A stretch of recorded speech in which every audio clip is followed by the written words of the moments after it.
was your favorite White Claw?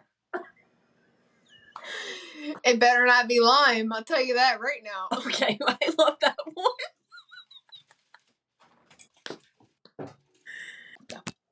French toast. Is that better? Yeah. The verbiage or the angle? Because both were great.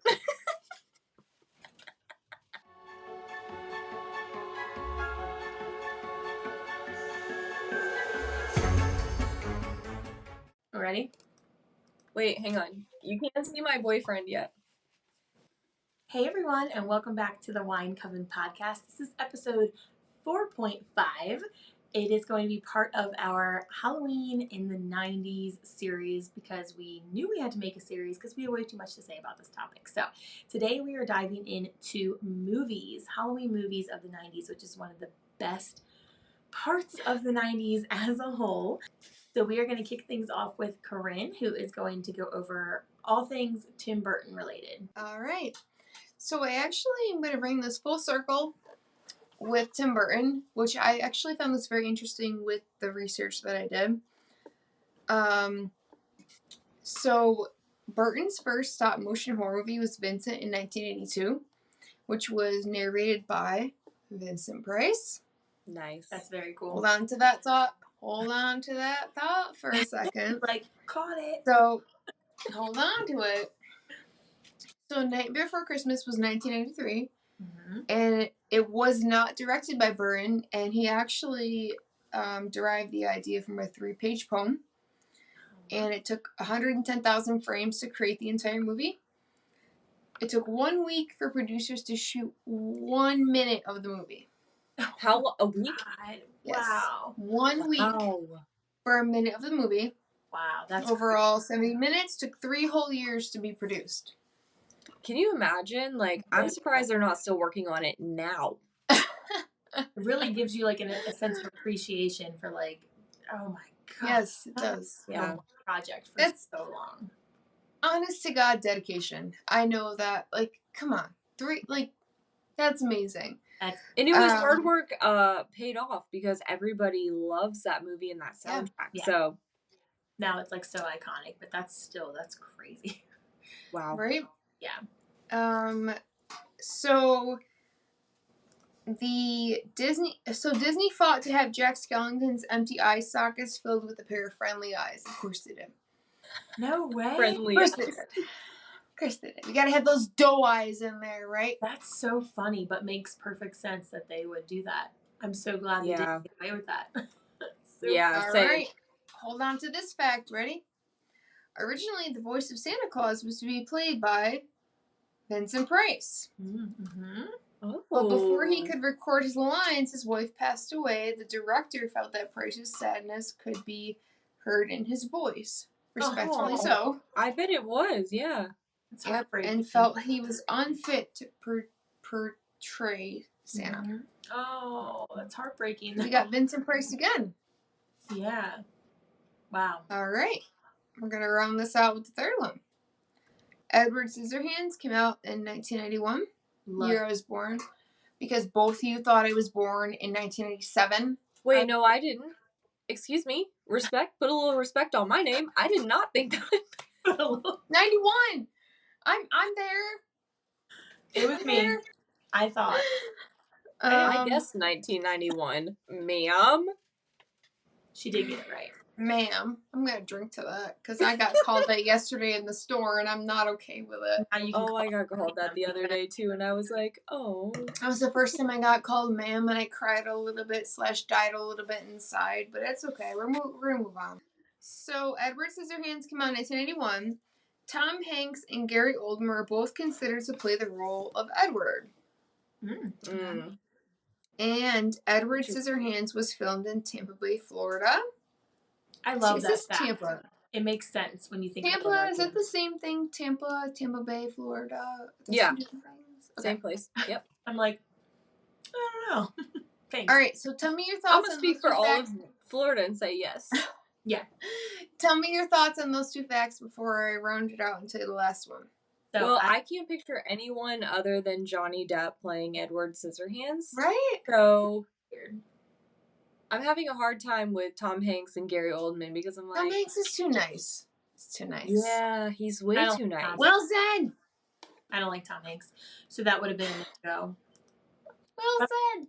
I also Yeah. can like fully see how it was filmed in Florida, which I never would have really thought about until I learned that now. But when you think about the community, you're like, yeah, that makes sense. Yeah. Like, The colorful houses, I feel like, are a very beachy kind of thing.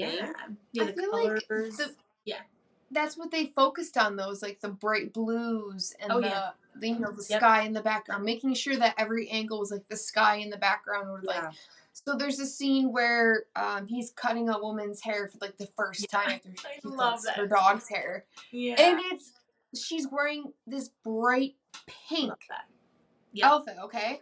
Mm-hmm. But she has bright orange hair, and in the background it's bright blue. Right. Yeah. So I feel like they played on the colors with that a lot, so I couldn't see it being filmed.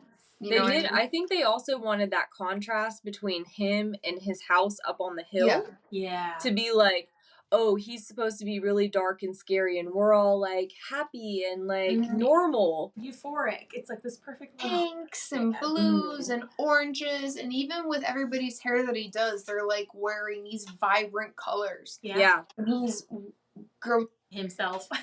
Yeah. Right. He's being himself, but he's grotesque. He's wearing these black colors, white, and he's got scars all over his face. But so, like, I'm going to read you this last fact, and then we can talk about it. Okay. It was the final movie that Vincent Price filmed. Oh. Really? So, to round it out, we got Tim Burton's 1982 Vincent, where it was narrated by Vincent Price, and then we got he was supposed to play Santa Claus, right? And now we have this, where it was his final movie. Yeah. What I'm gathering is that Tim Burton likes to work with the same people over and over again. Right. Which is not a bad thing. But if you look at his movies, it is similar people. Right. Oh my god. It's very interesting to me. He uses so many people over and over again. Yeah. I feel like, personally, with Vincent Price, though, given everything that people have said about Tim Burton, I find it fascinating because Vincent Price is, like, iconic. Yeah, he is. I mean, I like classic horror, but, like, he is something else. Yeah. There's something about him, right? There is such a vibe with him, so he was drawn to him. And if anyone has comments on this in the comment section, please let me know, because I've always been curious about their relationship, because if you look back on Frankenweenie, such a good one. the professor, well, I mean, he did the original in the 1980s, which Disney deemed too dark, so have you guys seen that, though? Because I love it. Yes. I have not. I love it, but it was buried. Yeah. Oh, is it? Yes, I'll watch it. At least at Halloween time, they put the original, and I think it's on there. No, it's on there. Yeah. Okay, I'll watch it. Yeah, it's cool. It was buried, though, because it was too dark, but you watch the new Frankenweenie. Jess, what does the professor look? Who does the professor look like? Vincent Price. Oh, that's funny. I was just thinking. I was like, took me a second to think of him. I'm like, oh my god, yeah, his face.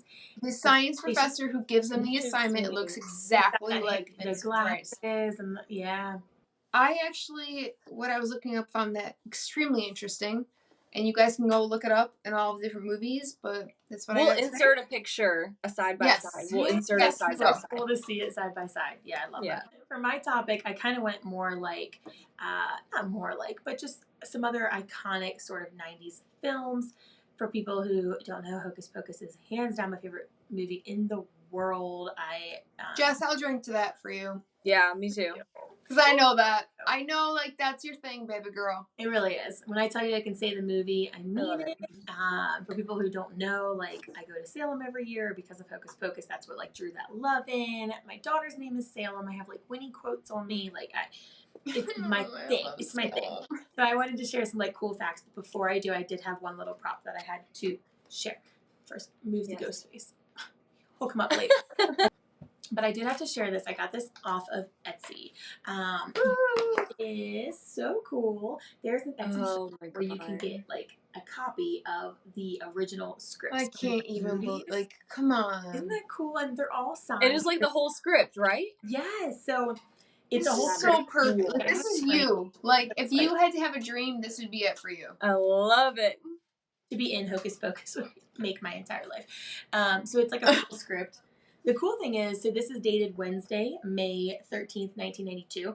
And it's cool because if you're like me and you know the whole movie, as soon as you start reading this, you're like, whoa, there's differences. This is like the original script. And then they made a lot of like impromptu type changes along the way and stuff like that. But it's very cool to have and look through. And I love it. So I'm going to dive into Hocus Pocus and share just a few like cool facts that I thought you might like.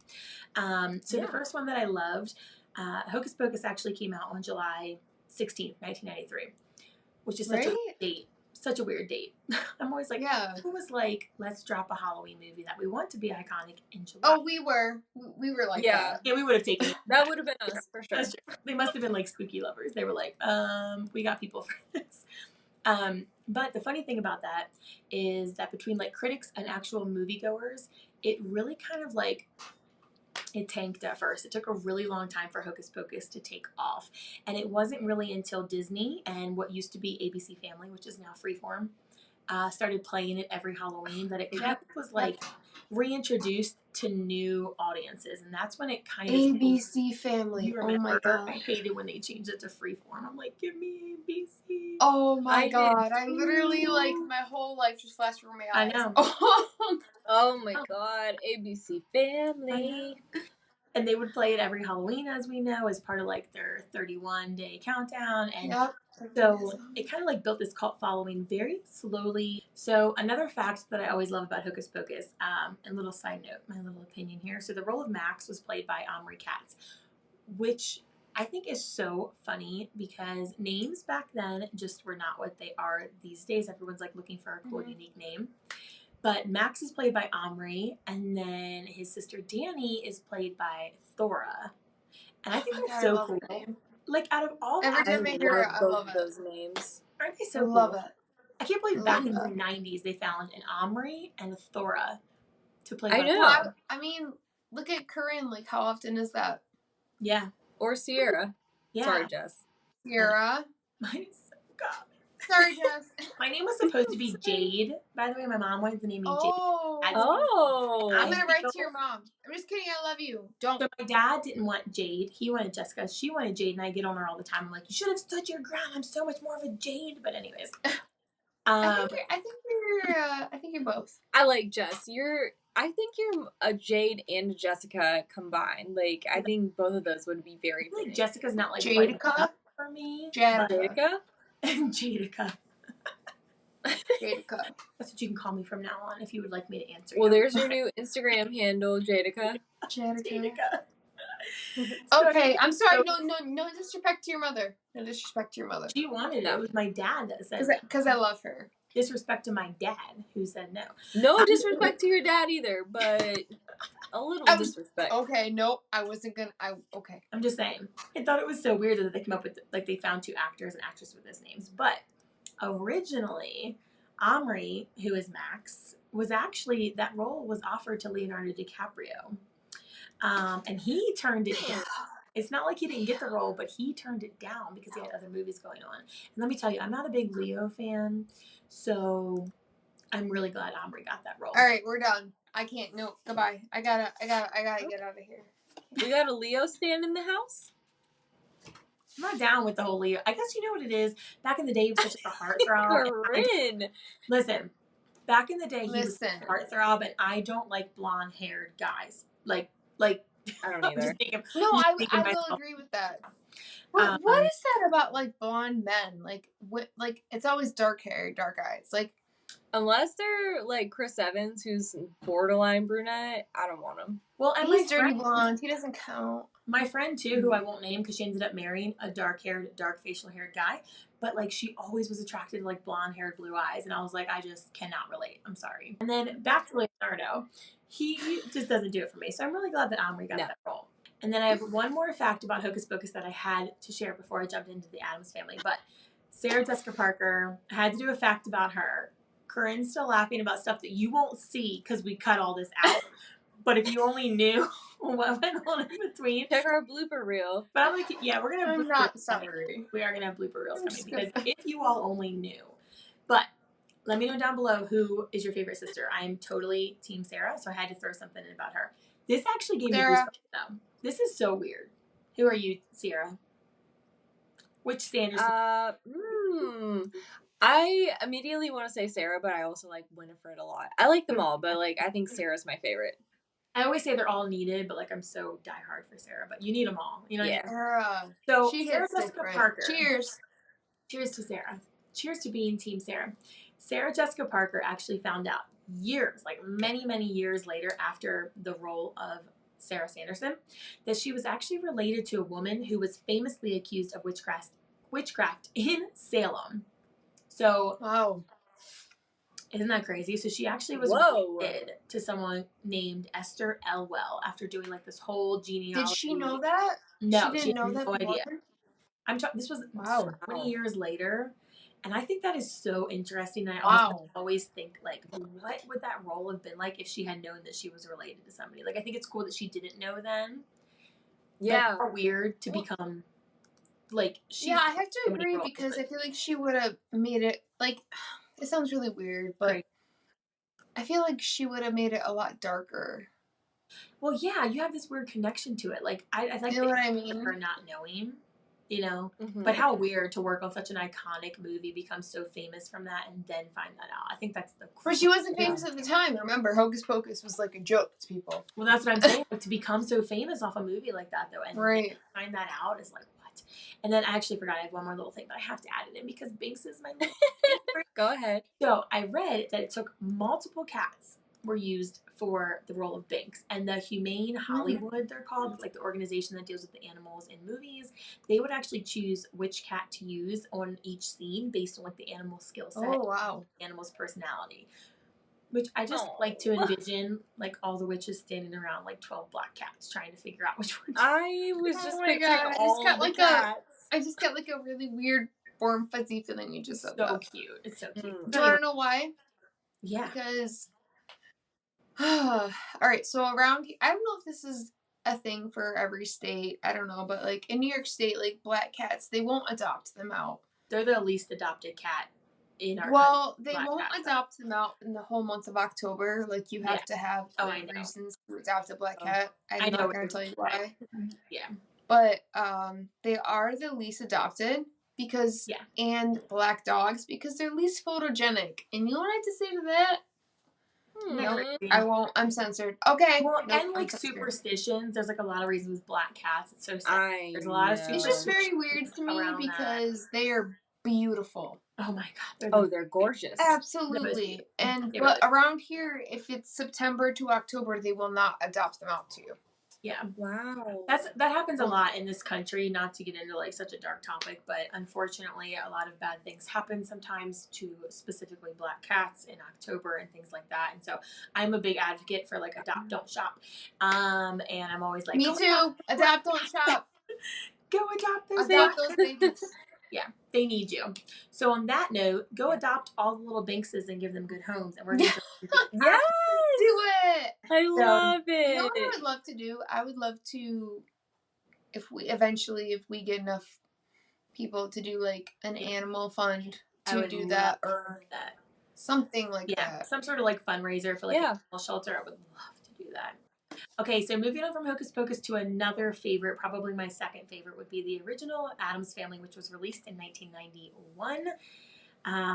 I am completely obsessed with the Addams Family as well. I think that stems from the fact that Gomez and Morticia are the ultimate couple's goal. And I agree.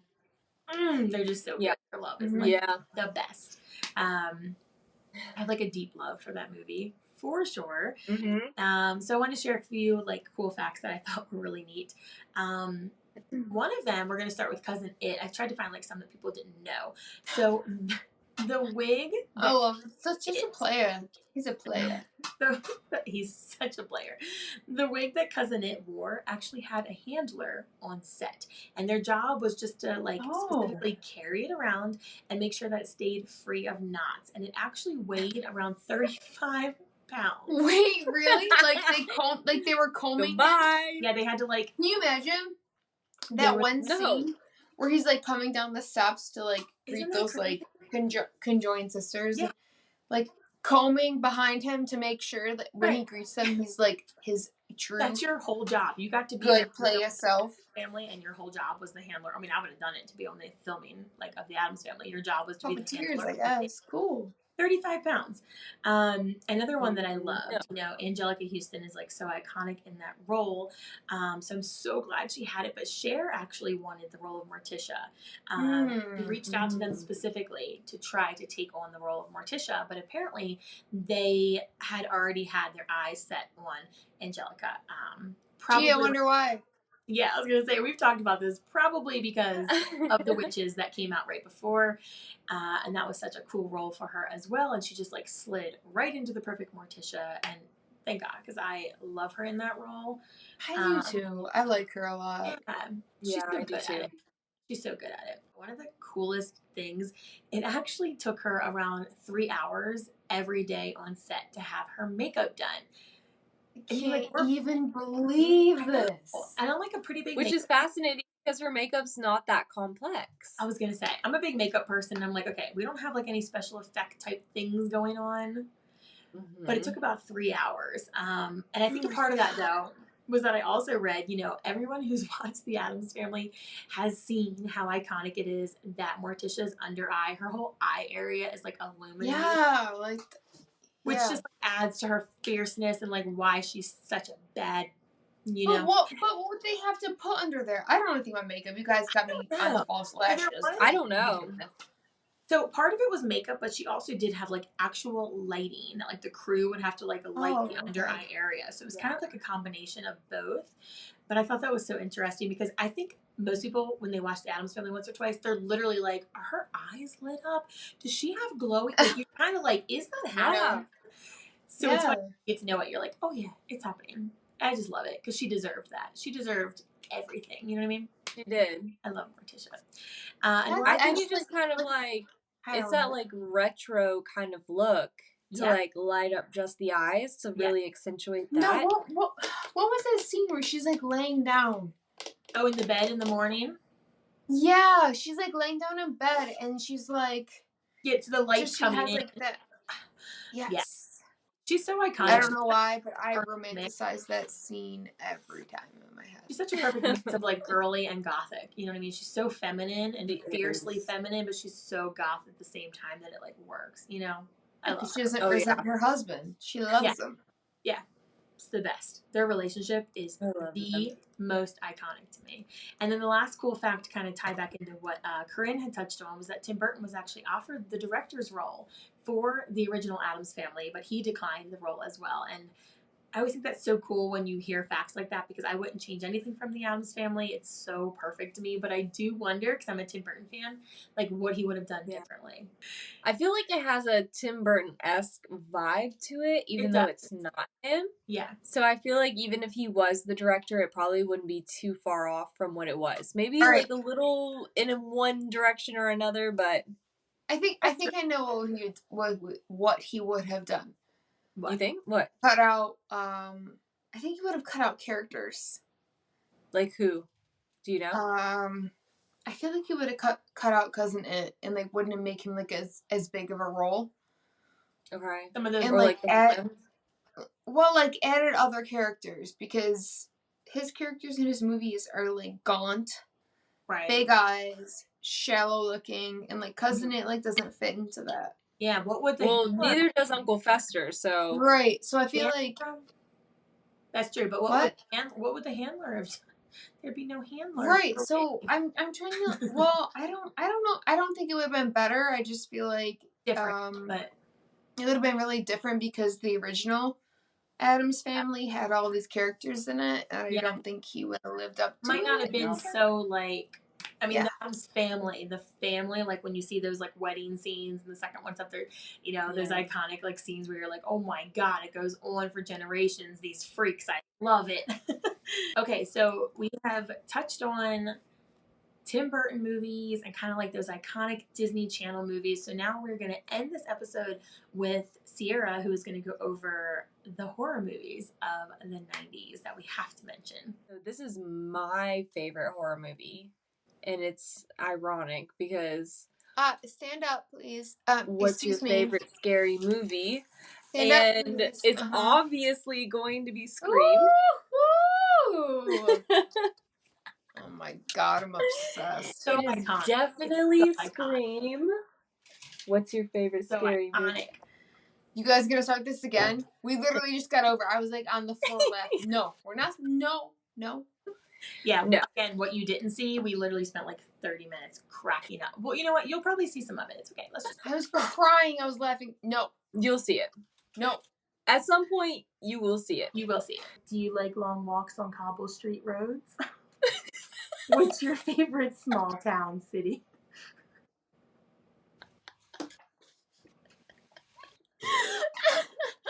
What's your favorite small town Jazz, city? my abs hurt. Do you like pumpkin spice lattes?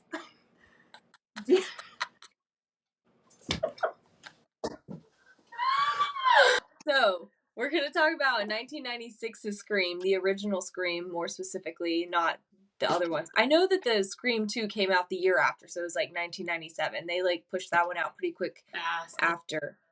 But we're going to kind of focus more so on the original Scream. So, do it up, baby. All right, so we got some Wes Craven.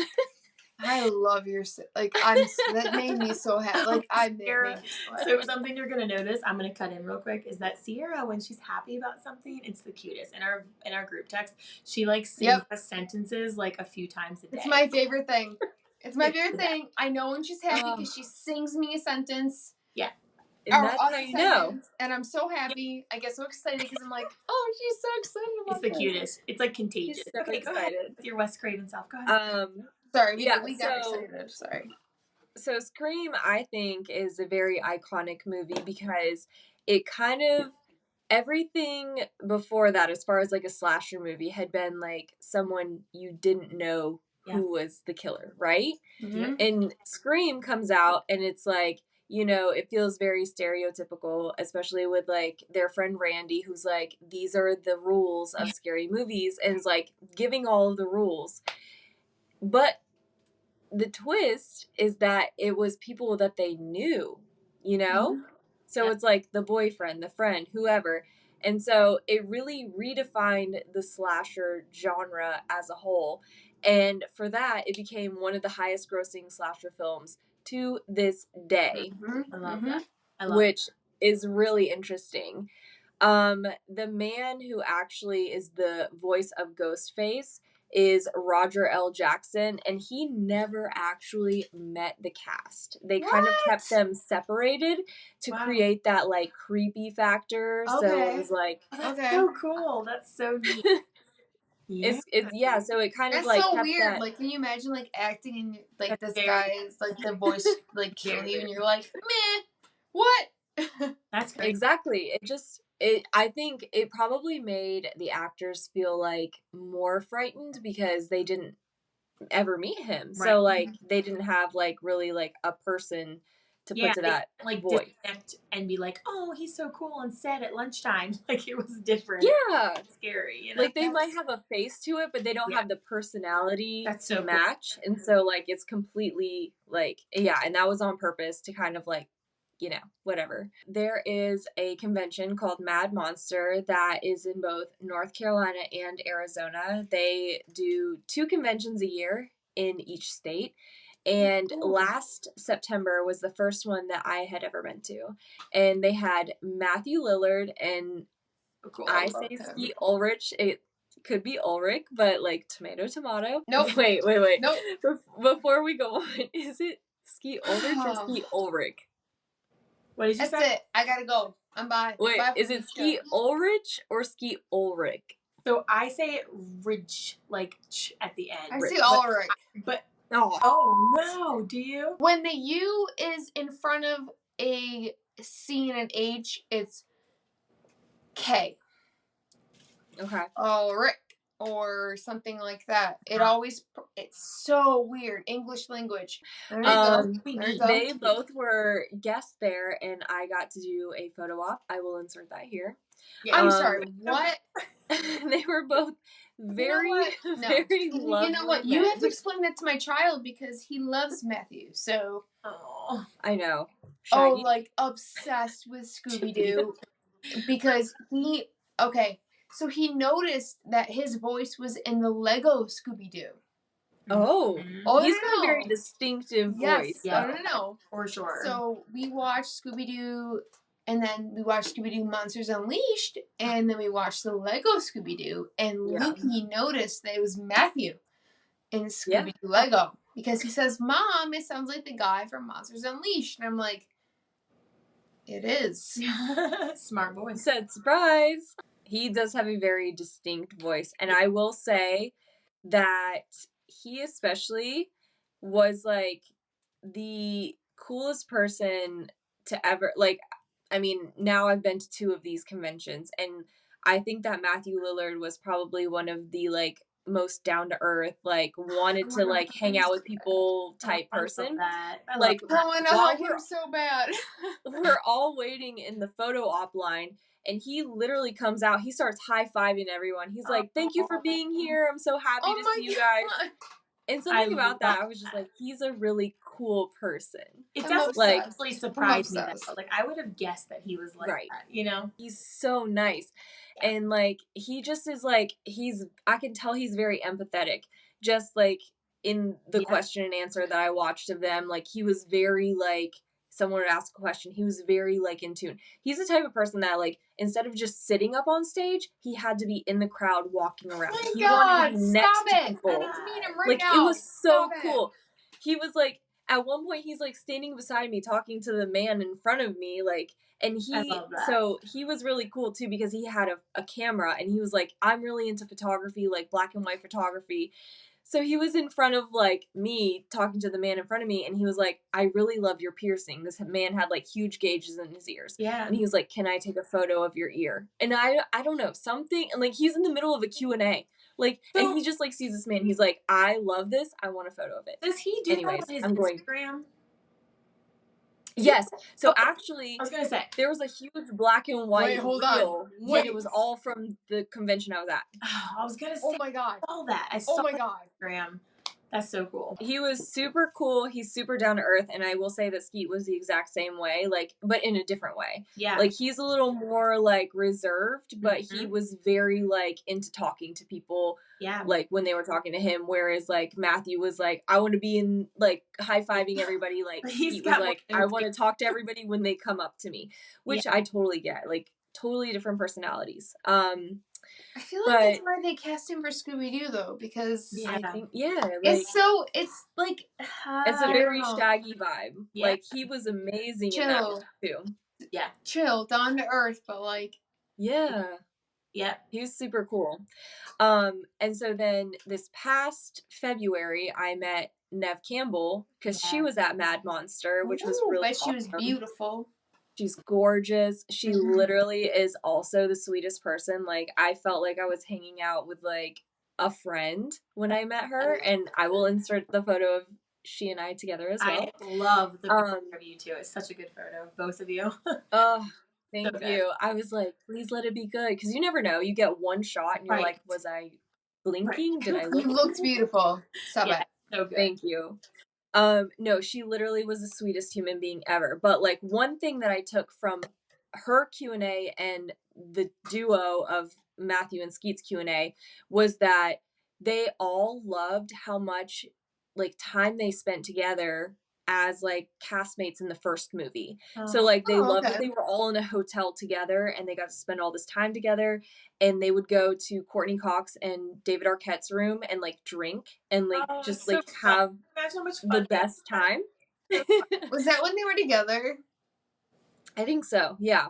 But that was something that I learned from both like Q&As that I watched, is that they all loved that one moment. And the one thing that stood out to me in Neve's Q&A is that she thought that it was so cool because, well, it is and it isn't. Because, like, during the pandemic, like, there was a lot of restrictions for when they were filming Scream 5. Right. And one of the things that she thought was interesting was, since there was a lot of restrictions, the younger cast all had to be together in a hotel. And so they got the same experience that she and the original cast did, but this time around. And I thought that was very interesting. All those years later. That's so cool. That's so neat, though. Yeah, it kind of like, you talk about like full circle, it kind of like was like the same kind of thing where they all were like drinking in hotel rooms together. Movie? Yeah, the what? 5. Yeah. For Scream 5, yeah. I love that. I thought that was cool. I liked that a lot. That's awesome. It's got to be cool to like see all of them in different interviews and, like you said, like pick up on some things that all 3 of them are saying that are the same. Yeah. You know? Well, it's interesting too because like I didn't know that like Nev was a ballerina before she became an actress. That's so cool. And like she was like she was on her way to becoming an established ballerina, and then she kind of fell into acting and was like, I love this. So different. Yeah, it's so different. But at the same time, it is and it isn't, because it's like still performing. You're performing. So it's artistic or you're not. So that's true. Yeah. It's different ends of the spectrum of art. It's cool, you know? That's neat. Yeah. Very cool. I've rambled on for a while about this and not even actually about Scream. You know what, Sarah? You have a different connection to it. If there's one thing I stand behind with Scream, it's that, I guess I speak for myself, but in my mind, I'm like, nobody will ever forget the first time they saw Scream and witnessed that ending. It's just like something that sticks with people for so long. Because, like you said, the fan. I agree. The fans is what makes it what it is. Yeah. Like Sarah said in the beginning, Scream really was one of the first times that you were like, oh my God. Like, it doesn't have to be some creepy man with a mask on coming out of the woods. It was so eerily to be that boy next door. It was so close to home that you were like, wow, like. Scream was inspired by a real-life serial killer named Danny Rolling, known as the Gainesville Ripper, which we will later be touching upon with a serial horror episode on what killers inspired films. Ooh, that's going to be so good. I love that. I didn't know that was. I didn't know that. That's crazy. This is not in our notes, but one of my favorite documentaries it was on Netflix. Now you can find it on YouTube. Is about, I have to look up what it's called. We'll put it in the description box. But it's I do nothing but watch true crime when I have the TV on. I'm sure. It's about the 2 boys that were in high school that ended up murdering their friend, and they were obsessed with movies. But the whole movie, the whole kind of like follows Scream, and they kind of use that as inspiration for. They blamed it. Yeah. Yes. They pretty much blame Scream. They're like, we watched Scream, and then and you they can had watch this whole government thing come out on YouTube. Yep. Hours long. It's so But I feel like if they really watched Scream, they would have known that horror movies don't create serial killers. Right. Horror movies make serial killers more creative. Because in real life, like the one boy in particular, they both wanted to be filmmakers. Their walls were covered in all the iconic horror characters. That was definitely their genre of movies that they loved. And it's just interesting to watch, but it's crazy. I mean, yeah, that is interesting. Like, hang on, was it 1.2% of people? Not even that. Like, they watch horror movies and they're like, I'm gonna murder some people today. It's not even just that. It's if you're born with that, you're just gonna do it anyways, because if you have to take human life, you're effed up to begin with. 100%. I know, because as many horror movies as I've seen, I don't have any urge to like take that you're telling me into the real world. The average person, I could watch 100. Except for one more because they. Okay, never mind. Yeah, the average person though doesn't watch those and think like, you know what movie I hate? Fantasy. It's just not like that, you know. Yeah. Okay, well, Scream's a great way to end this episode because we love it. It is so iconic to the 90s. Like I mentioned in the beginning of this episode, this is not the end of the Halloween in the 90s series. There's so many avenues and paths to take. And we're gonna circle back to the serial killer horror movie. Yes. Aspect. Eventually, we will get there. Trust me, we'll get there. That for sure. Because I'm writing it. A lot of that we can do too. There's a lot of that we can do. It's really never ending, you guys. We clearly like to talk, so we've got a lot coming up. So we're going to wrap up this episode here. We wanted to say thank you, of course, always for every one of you who likes, comments, DMs, shares, all the things that you guys do. Make sure you check out the description box. Always, it'll have the Wine Coven podcast Instagram as well as the 3 of our Instagrams. And don't forget to check out Spotify. Goodbye. I'm just kidding. Oh, wait, you ready for my jokes? I'm just kidding. Oh, you have jokes? Yeah, I'm ready. Yes, Yeah. Corinne out with her joke. Let's go, Corinne. We have 2 tweets. Oh, I Yes, like when you do tweets. these. Okay. About Hocus Pocus. All right, so we got from @callmenapkins. Cool.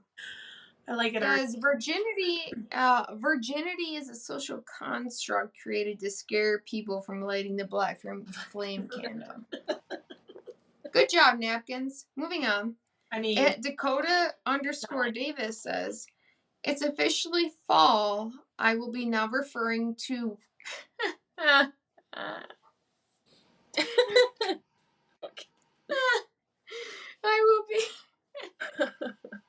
Corinne. I will be referring to boobs as yabos for the next several months. I love it. I love it. Oh my god, Dakota, let's be My friends. favorite shirt that I had to get rid of said Max loves yabos. Yabos. So good. And Disneyland Cat said, thanks to Hocus Pocus, it's impossible to say amok without chanting amok, amok, amok, amok.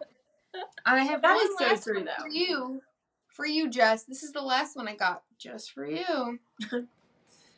What's the Addams Family favorite cocktail? Really wish I knew more about like specialty cocktails right now because I'm sure it's a play on words. And Yeah, literally same. It's very simple. I promise you, you know this. I promise you. An old-fashioned can. I don't know. Go ahead. What? Martinis. Oh my god, a martini! So do you guys want to make one in Salem? I was gonna say I want to order a martini.